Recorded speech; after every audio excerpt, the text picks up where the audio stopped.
This video could literally save you thousands in repairs, so let's get to it. The most important maintenance jobs any new Audi TT Mk1 owner must do. So you've bought an Audi TT Mk1. Great choice. But whether you've picked up a weekend toy, a daily driver, or your first proper car, these are the jobs you must do right now.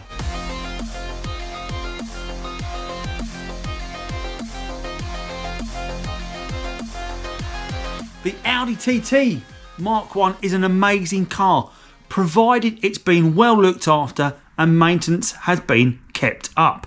And today I'm going to walk you through the most important maintenance jobs any new Audi TT Mk1 owner must do straight away. Whether you're brand new to the platform or you've owned yours for some time, I want to make sure you've not missed anything. Let's start with the big one, the timing belt and water pump. If your Audi TT Mk1 has the 1.8T engine and you don't have rock solid proof that the timing belt, the tensioners and the water pump have been done recently, you best assume they have not been done. This is an interference engine, which means if the belt snaps, the engine is basically done. And what should be replaced together is the timing belt, the tensioners and rollers, the water pump, and perhaps while you're in there, maybe even the thermostat. If you're new to Audi ownership, this is a non-negotiable bit of maintenance. And honestly, once it's done, you can relax a bit more. Now, if you're not confident with doing jobs like this at home yourself, I would recommend taking it to a specialist to be completed. Now, I have done this on my 1.8 TT Roadster, the 225 variant, with the help of a fellow YouTuber who is very well versed in these jobs, and you can catch that video on his channel, and I will leave a link to it above once it's been published. But again, it is a complex piece of maintenance and I would take it to a specialist if you don't feel comfortable. Next up is a job I've undertaken, and it is the Haldex service. If your TT is four-wheel drive and Quattro, this is a must.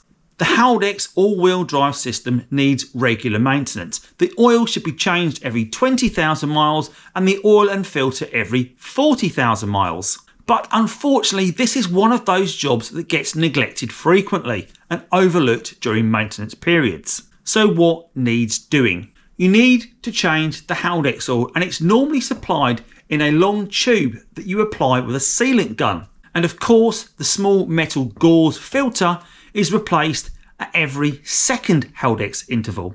If this gets neglected, your four-wheel drive system may stop completely, turning your Quattro into a front two-wheel drive car. I do cover undertaking this maintenance at home yourself, and I will leave a video linked above so you can check out how to do it. Are you enjoying today's video? Well, I hope you are, and there's plenty more videos here on the channel. So please do become a subscriber and also give this video a like, because there's plenty more here on the channel for you as an Audi TT Mk1 owner. Next up, we have the oil and filter.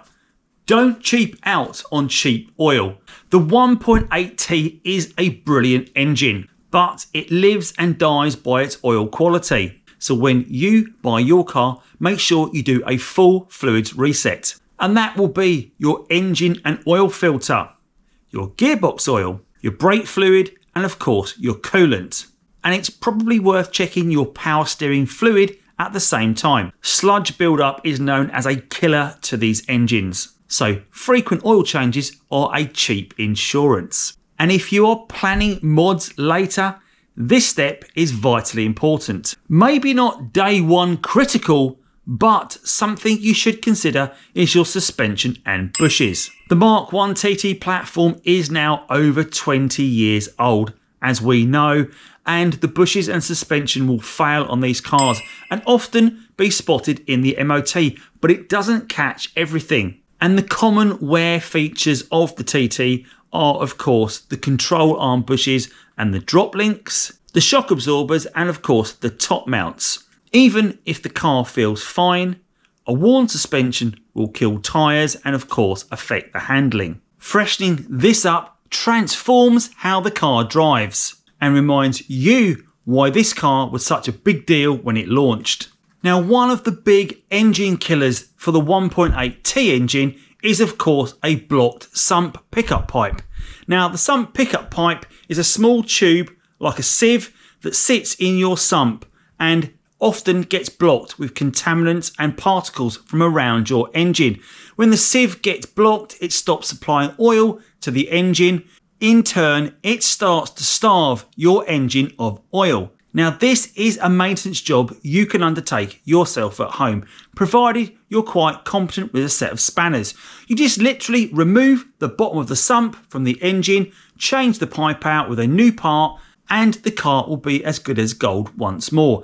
And it gives you great peace of mind that your engine will continue to live on. Signs that your engine is starting to suffer from this is the red oil can coming on the dashboard. You check the dipstick and it appears to have plenty of oil, but that blocked sump pickup pipe is not allowing oil to get around the engine. I do have a video on how to do this yourself at home, so if you'd like to check out that video, click on the link above. If your TT hesitates or misfires, feels flat or throws engine codes, you could have a serious problem with coil packs or an issue with your PCV system. Coil packs and spark plugs are an easy job to do at home, and they could make a difference to how your car runs and performs.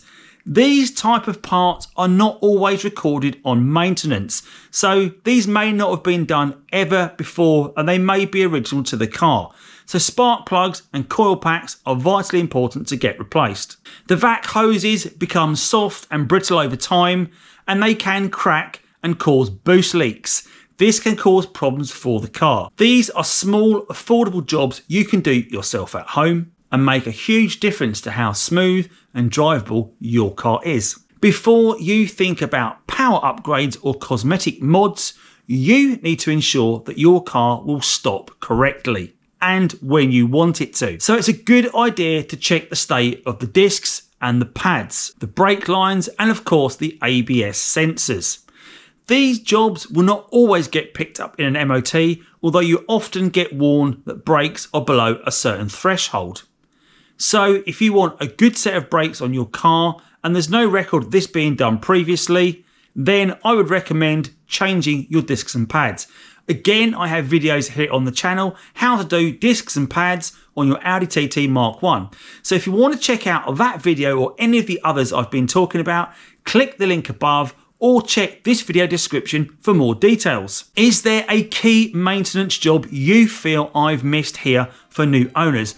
If there is, then why don't you leave me a comment below so we can go through those and help out other fellow Audi TT Mk1 owners so they don't suffer a mechanical breakdown. Owning an Audi TT Mk1 is not about chasing the latest tech. It's about understanding the car and keeping it running right. And if you stay on top of these jobs, you're guaranteeing fun, affordable, and most importantly, practical driving that still turns heads today. And I hope you've enjoyed that quick guide to the important maintenance jobs any new owner of an Audi TT Mk1 must do.